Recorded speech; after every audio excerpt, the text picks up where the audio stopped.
କ୍ଲିଷ୍ଟତାର କାଠୁଆ ହାବୁକା ମାଡ଼ରେ କ୍ଲିଷ୍ଟତାର କାଠୁଆ ହାବୁକା ମାଡ଼ରେ ଭାଷା ଯେବେ ଭାସୁଥିଲା ତା ଅଲରା କେଶ ସହ ଅପନ୍ତରା ଗଭୀର ବିଲରେ।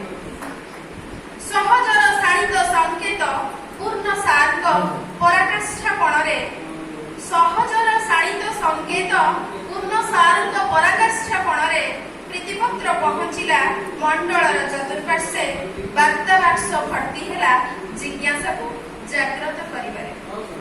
ଆଖିରେ ପଡ଼ିଲୁ ଆମେ ବୋଧୁଏ ଥିଲୁ ନଜରରେ ଆଖିରେ ପଡ଼ିଲୁ ଆମେ ବୋଧୁଏ ଥିଲୁ ନଜରରେ ସଜଡ଼ିବାକୁ ସେ ଶୃଙ୍ଖଳା ସାରଣୀକୁ ଉଜୁଡ଼ିଥିଲା ଯାହା ଅବୁଝାପଣରେ। ମିଳିଲା ସୁଯୋଗ ବ୍ରହ୍ମା ସାରଙ୍କ ନିକଟୁ ସେ ବ୍ରାହ୍ମ ମୁହୂର୍ତ୍ତର କେଇ କ୍ଷଣ କେବେଠୁ ଥିଲା ନୀରବ ପ୍ରତୀକ୍ଷା ପ୍ରତ୍ୟକ୍ଷଦର୍ଶୀ ହେଇ ସାଉଁଟିବାକୁ ତାଙ୍କ ନିପୁଣତା କଣ। ବାହାରେ ବର୍ଷୁଥିଲା ଶ୍ରାବଣର ଧାରା ବଦଳୁଥିଲା ଧରଣୀର ସେ ଆଁ କରି ଉତୁରୁଥିବା ମାଟି।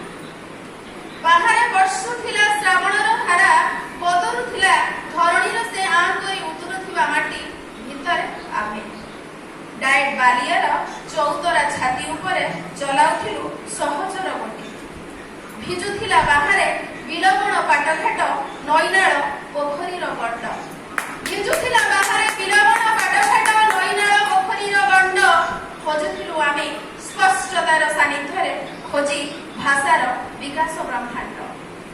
ଶିଖିବା ଶିଖେଇବା ଜିଜ୍ଞାସାର ଜୁଆରେ ଅନୁଭୂତି ଠୁଳ ହେଲା କେତେ। ଖୋଲା ଆଲୋଚନା ସହ ମୁକ୍ତବତ୍ ଶିଖିବାରେ ଖୋଲା